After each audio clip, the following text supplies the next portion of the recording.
উমামা ফাতেমা প্রসঙ্গে বলে যদি আমরা বিরতিতে যাব, সেখানে কি ঘটেছে, কেন তার ক্ষোভ, এবং তিনি তার ফেসবুকে ভেরিফাইড পেজে বললেন, গণমাধ্যমে দেখতে পেলাম, সেটি কেন তিনি আপনাদের থেকে একটু দূরে চলে গেলেন, বা ওনার ক্ষোভটা কি মনে হয় আপনার কাছে? এখানে আমি তো আর সরাসরি বৈষম্যের নির্বাহী কমিটির সাথে যুক্ত না। আমি যতটুকু বাহির থেকে যেটা আমার পর্যবেক্ষণ হয়েছে, যে ধরেন উমামা কিন্তু টপ ডিসিশন মেকিংয়ের একজন, মানে তাদের তো যে 4টা পোস্ট ছিল, আহ্বায়ক, সদস্য সচিব, মুখ্য সংগঠক এবং মুখপাত্র, এবং তাদের কমিটি ছিল অনলি 22 থেকে 23 সদস্যের একটা নির্বাহী কমিটি।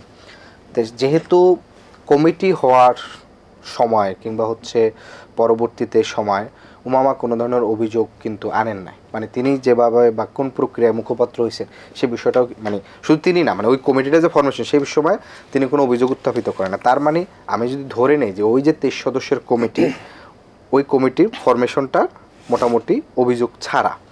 দ্বিতীয়ত বিষয় হচ্ছে অভ্যুত্থানের পরপরই উমামা যেটি করেছেন, যে তিনি প্রথমে বলেছিলেন যে এই মুহূর্তে বৈষম্যবিরোধীর প্ল্যাটফর্মটা আসলে দরকার নেই, তার নিজেরই ভাষ্য। পরবর্তীতে এসে তিনি আবার সেই একই প্ল্যাটফর্মে কিন্তু মুখপাত্র হয়েছেন। মুখপাত্র হওয়া মানে সবচেয়ে গুরুত্বপূর্ণ জায়গায়, এবং সেই কমিটিরই সর্বোচ্চ একটা ভোট হয়েছে, সরাসরি ভোট দিয়ে তারা তাদের নেতৃত্ব নির্বাচন করছে। এখন যেটা হয়েছে যে এখানে এনসিপির সাথে বৈষম্যের কিছুটা ওভারল্যাপ হয়েছে। ওভারল্যাপ বলতে, যেহেতু এখানে এনসিপির অধিকাংশ নেতৃত্ব, এটা গণ অভ্যুত্থানের অধিকাংশ নেতৃত্ব এখানে এনসিপির দলে আসছেন, আবার একই সময় তারা ওই সময় বৈষম্যের হচ্ছে ধরেন নির্বাহী কমিটিতে ছিলেন।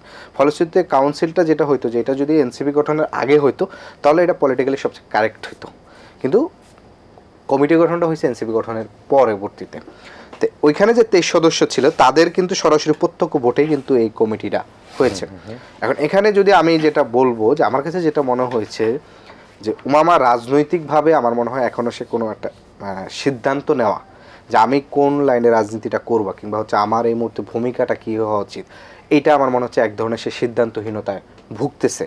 কারণ আপনি বৈষম্যের, যেটা একটা বাংলাদেশের সবচেয়ে ঐতিহাসিক প্ল্যাটফর্ম, সেটার গুরুত্বপূর্ণ টপ 4 বা আপনি টপ 3-তে থেকে আপনি পরবর্তী নেতৃত্ব যদি অ্যাকোয়ার করতে না পারেন, সেটা আপনার নেতৃত্বের ঘাটতিও একটা সংকট, এটা আপনি মানে ওনার ব্যর্থতা বলছেন?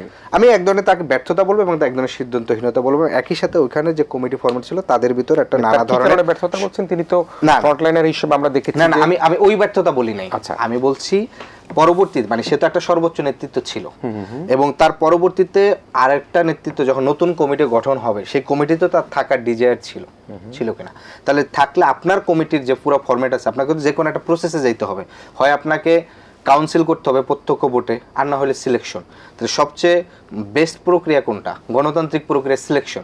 সেই গণতান্ত্রিক প্রক্রিয়ায় তো নেতৃত্ব নির্বাচিত হয়েছে, এবং তিনি নিজেও গিয়ে শেষ মুহূর্তে ভোট দিয়ে আসছেন। তাহলে এই যে গণতান্ত্রিক প্রক্রিয়ায় যে নেতৃত্ব নির্বাচন, সেই জায়গায় তিনি যদি তার ক্যারিশমা দিয়ে যদি তার যারা কাউন্সিলর, যারা ভোটার, তাদেরকে যদি তার প্রভাবিত করতে পারতেন, প্রভাবিত ঠিক না, মানে তাদেরকে যদি তিনি করতে পারেন, তাহলে তো তিনি তার সেই জায়গায় লিডারশিপের জায়গায় তিনি তার এস্টাবলিশড হতে পারেন। মানে আমার কাছে মনে হচ্ছে তাদের এখানে যারা নেতৃত্বের জন্য আকাঙ্ক্ষী ছিলেন, তাদের ভিতরে একটা পারস্পরিক বোঝাবুঝি, মত দ্বিমত ছিল আর কি।